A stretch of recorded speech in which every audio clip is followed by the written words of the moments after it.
The call comes at 6 in the morning, which in Lagos political circles means either excellent news or spectacular disaster. Governor Dayo Akinwel's voice carries the particular blend of authority and charm that helped him win the last election by margins that made even his opponents grudgingly respectful. Obaro, my friend.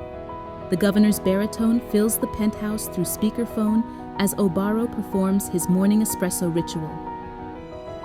I hope I'm not disturbing your beauty sleep. Your Excellency, Obaro replies, recognizing the slight edge beneath the governor's jovial tone. You know I'm always available for matters of state cuisine. Ah, yes, your diplomatic cooking. That's exactly why I'm calling. The governor pauses, and Obaro can hear the sounds of early morning government business in the background.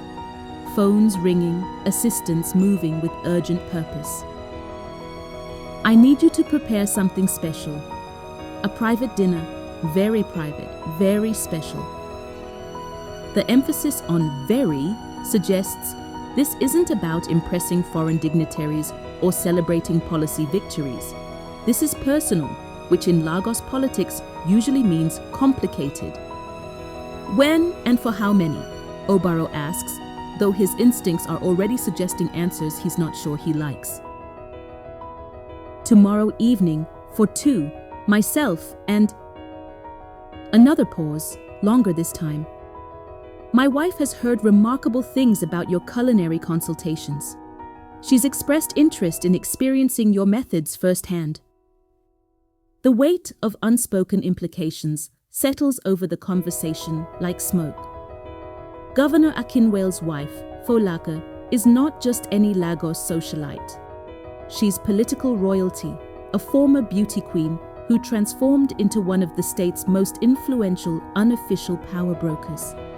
If she's requesting a private consultation, the ripple effects could reshape more than just her marriage. Your Excellency, Obaro begins carefully, my consultations are typically one-on-one experiences. The intimacy of the setting is crucial to the educational process. I understand completely, the governor says, though his tone suggests he understands far more than he's willing to discuss over the phone. But my wife has specific requirements for this introduction to your methods. She wants me present, as an observer. The request is unprecedented in Obaro's carefully structured world. His consultations depend on creating intimate spaces where women can explore aspects of themselves typically hidden from their public lives. Having a husband present, especially one who governs 21 million people, changes every dynamic. This would require a completely different approach, Obaro says. Different agreements, different boundaries, different expectations for all parties involved. I assumed as much. That's why I'm calling personally rather than having my office arrange something standard. The governor's voice carries the quiet confidence of a man accustomed to getting what he wants through careful negotiation rather than direct demands. Name your terms, Obaro. But understand, my wife gets what she wants or nobody gets what they want. After the call ends, Obaro stands at his kitchen window overlooking Lagos Island, watching early morning traffic build toward the chaos that defines the city by noon. The governor's request represents either the ultimate validation of his methods or the beginning of complications that could destroy everything he's built.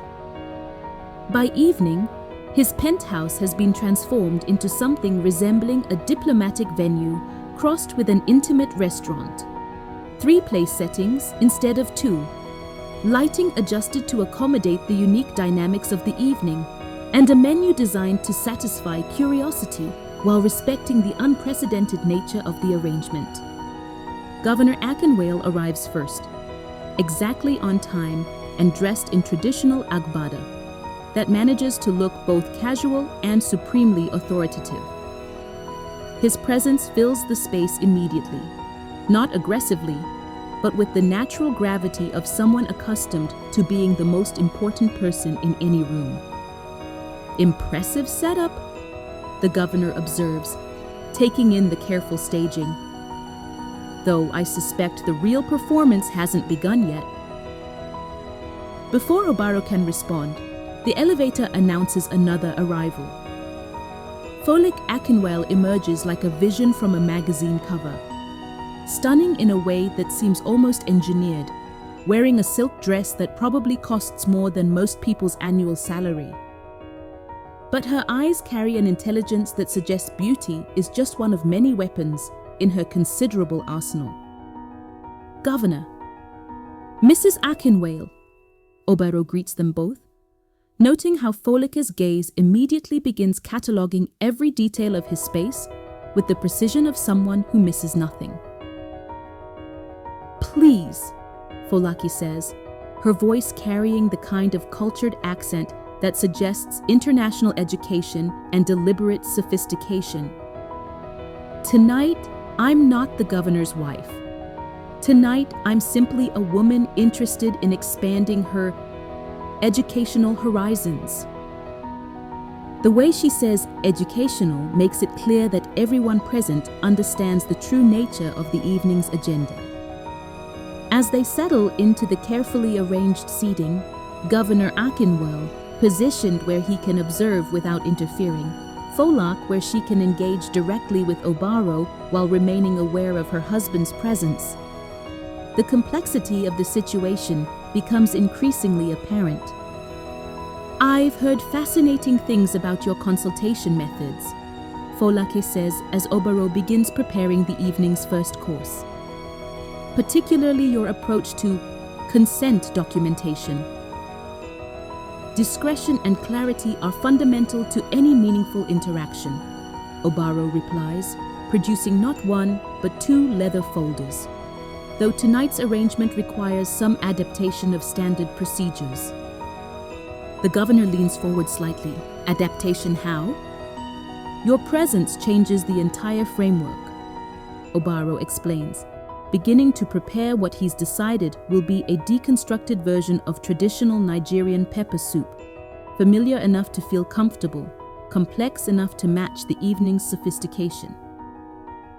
Typically, my consultations create space for women to explore aspects of themselves separate from their public roles. Tonight, we're exploring how those aspects might coexist with existing relationships. Folake and her husband exchange a look that carries years of marriage, political partnership, and unspoken understandings. Whatever brought them to this table, it wasn't a sudden impulse. Show us the documents, Folake says, her tone carrying the authority of someone accustomed to making decisions that affect millions of people. The paperwork for the evening is unlike anything Obaro has created before. A 3-party agreement that acknowledges the unprecedented nature of their arrangement while protecting everyone's interests. As the governor and his wife review the terms, Obaro continues cooking, allowing the rhythm of preparation to create space for their discussion. This clause about boundaries within marriage, the governor says, pointing to a section near the middle of the first document. It's more sophisticated than I expected. Most people assume that marriage eliminates the need for explicit consent, Obaro replies, seasoning the soup with the kind of precision that suggests he's thinking about more than just flavor. But I've found that the most successful relationships involve ongoing negotiation rather than assumed permissions. Folake looks up from her reading. And you believe this framework can enhance rather than threaten existing partnerships? I believe that understanding desire, your own and your partner's, creates stronger foundations for any relationship, Obaro says. But that requires honesty about appetites that often remain unacknowledged. As the evening progresses through multiple courses, each dish designed to encourage conversation while providing sensory experiences that awaken different aspects of appetite, the 3 of them navigate territory that none have explored before. The governor observes his wife's responses to Obaro's carefully crafted atmosphere, while Folake discovers aspects of herself that she's kept carefully contained within the requirements of political life. "This is remarkable," she says as they finish the main course, perfectly prepared catfish with yam porridge that somehow manages to be both rustic and refined. "I haven't felt this present in years." The governor reaches for his wife's hand. "Present how?" "Like I'm here as myself, not as an extension of your office or a representation of what the people expect the governor's wife to be," Folak explains. "Like my own desires matter independent of their political implications." The moment carries weight that extends far beyond the dining table. This isn't just about food or seduction or even the complex arrangements Obaro typically negotiates. This is about a marriage being examined and potentially redefined at the highest levels of Lagos society. "The documents you've prepared," the governor says to Obaro, "they acknowledge that this consultation might be ongoing.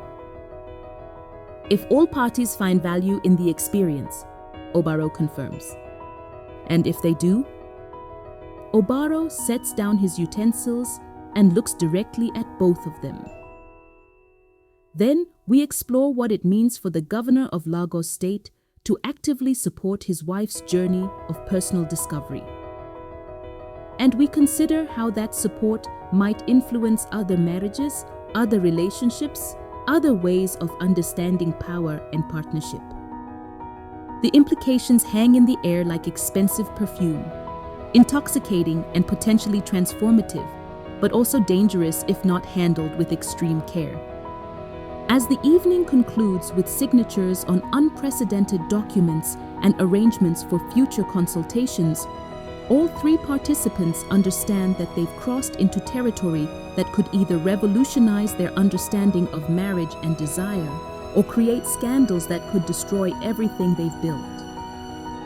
Folak and Governor Akinwale leave together, but something fundamental has shifted between them, and Obaro stands in his kitchen, cleaning dishes, while contemplating the realization that his influence is beginning to extend far beyond individual appetites into the very structure of Lagos elite society. Tomorrow, Aduni will return for her Tuesday consultation. Thursday, Kemi will continue her own journey of discovery. But now, hanging over everything, is the question of what happens when the governor's wife decides she wants more than just occasional educational experiences. The table is set for complications that could reshape more than just individual lives.